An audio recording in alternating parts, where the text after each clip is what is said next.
Hello, beautiful people. Today we will continue looking at conjugation 2 of the present tense in Polish. There are 4 groups in total. We've completely finished the first group and there's lots of videos on that.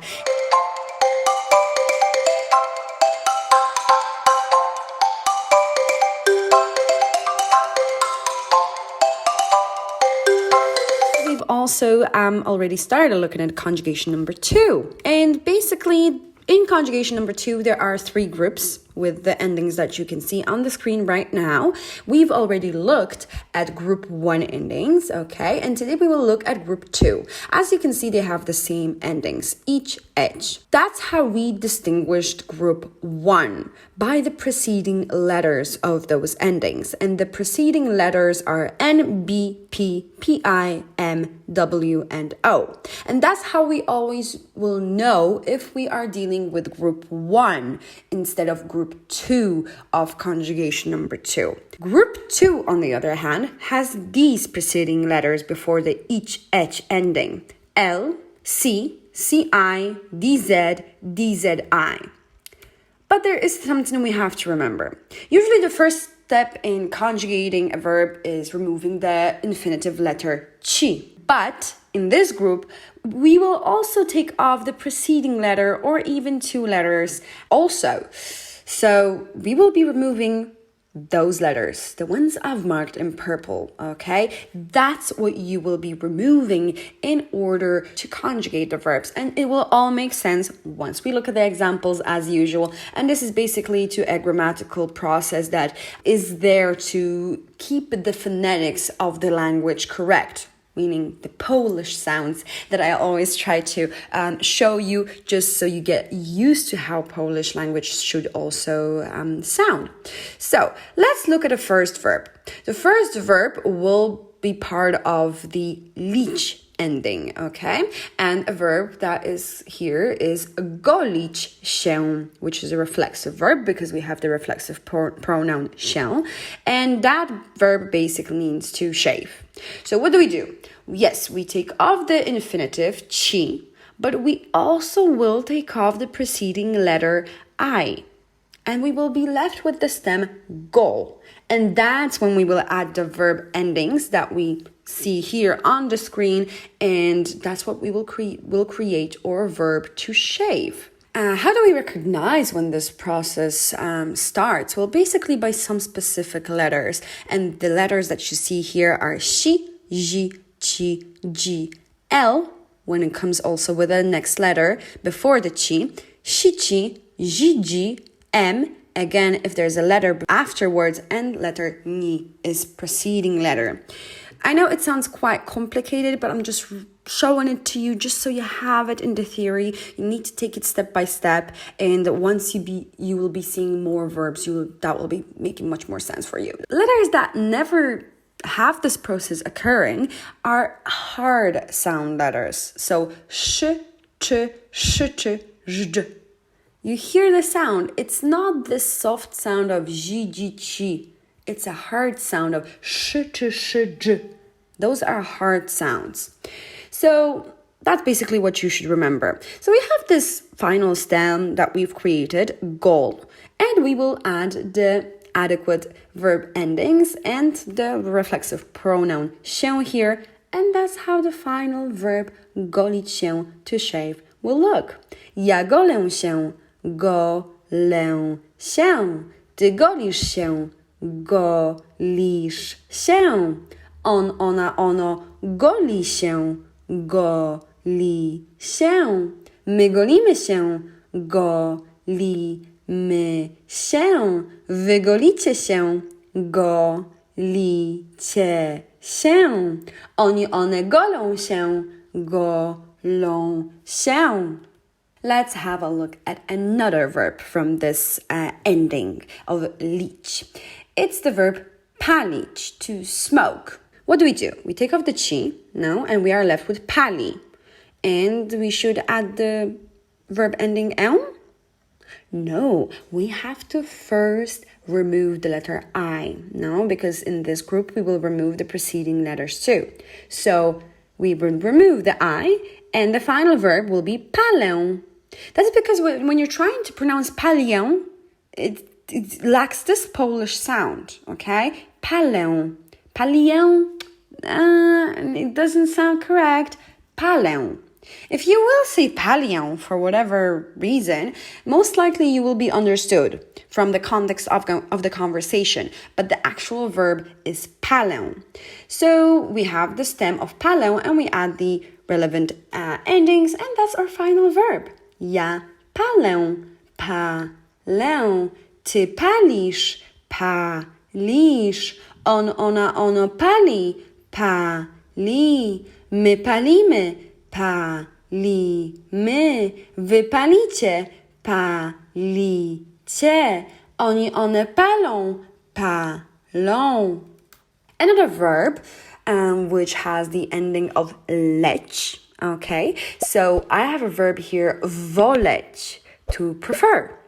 And that's an important verb generally in any language. So we remove the infinitive letter ci. We are left with wolę, but we know that in group 2 of conjugation 2, we also remove the preceding letter. So we will remove the letter e, and we are left with the stem of wol, and we will add the adequate verb endings. So the final verb will look like this. Ja wolę, wolę. Ty wolisz, wolisz. On, ona, ono woli, woli. My wolimy, wolimy. Wy wolicie, wolicie. Oni, one wolą, wolą. Let's look at another example of the endings of cić. So the verb płacić, to pay. So what do? We take off the letter ci of the infinitive, but we know that in group 2 of conjugation 2, we also remove the preceding letter. So we will remove the letter I, and the stem we are left with is płac. And then we will add the adequate verb endings. So the verb sounds like this. Ja płacę, płacę. Ty płacisz, płacisz. On, ona, ono płaci, płaci. My płacimy, płacimy. Wy płacicie, płacicie. Oni, one płacą, płacą. Other endings of these groups are cieć, lecieć. To fly is the example here. So yes, we removed the letter ci of the infinitive. So we removed all those 3 letters and then we add the adequate verb endings. Ja lecę, lecę. Ty lecisz, lecisz. On, ona, ono leci, leci. My lecimy, lecimy. Wy lecicie, lecicie. Oni, one lecą, lecą. So as I said, this happens because of the phonetics. Because if we don't remove the actual 2 letters in this example, for example, we will have the stem of lecie. And as you can see, it's already similar to lecę. It's different, but lecie is not how we conjugate it. It doesn't form part of the endings of the verbs. And we can't have lecieę. You can't pronounce it in the Polish phonetics, lecieę. That's why this process happens. And that's why we have this occurring in this group of verbs. Another example of the endings of dzić. So we have a verb here, budzić się, to wake up. So we remove the letter ci of the infinitive, but we will also remove the preceding letter of I. So the stem stays as budz. After we add the actual verb endings and the reflexive pronoun się, because it's a reflexive verb in Polish, the final verb sounds like this. Ja budzę się, budzę się. Ty budzisz się, budzisz się. On, ona, ono budzi się, budzi się. My budzimy się, budzimy się. Wy budzicie się, budzicie się. Oni, one budzą się, budzą się. If this verb sounds very strange to you because we have the sound of z and also the sound of g, it's most likely because you're not familiar with the Polish alphabet. I've made 2 videos on that subject and particularly refer to the alphabet part 2, where I actually explain all those double letters that are in Polish language and that one triple letter that actually we can see here that is formed from DZI and has the sound of G.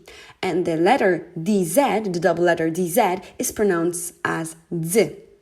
So you should revise your alphabet if you have a bit of problems with this. Another verb's endings are dzieć. So the verb here that we will look at is siedzieć, to sit.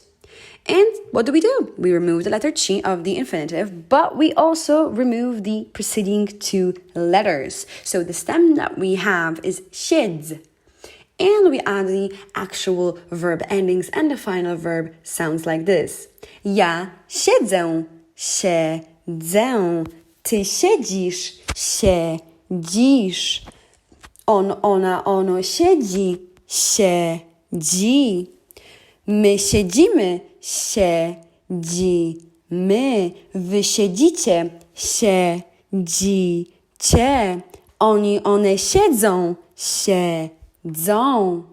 That's basically what we have to remember about this group, guys. In conjugation 2, group 2, that ends in ich and et, when we have the preceding letters of L, C, CI, DZ, DZI, we know we're dealing with this group. But we will remove more than just the last letter of the infinitive chi, because in most cases we will remove another letter or even 2 letters, okay? It's very important you remember that, just so you keep that Polish sound. Often if you make a mistake with that, you will be understood, but sometimes the sound differs so much that it might be hard. That's why it's important that you spend a bit of time with this group and memorize it well. And that's basically it, guys. We finished group 2 within the conjugation 2, and we have only one more group left, and that will basically sum up the conjugation 2, and that's literally like 50% of the verbs. So you're almost there. Well done, guys, and I'll see you in the next one.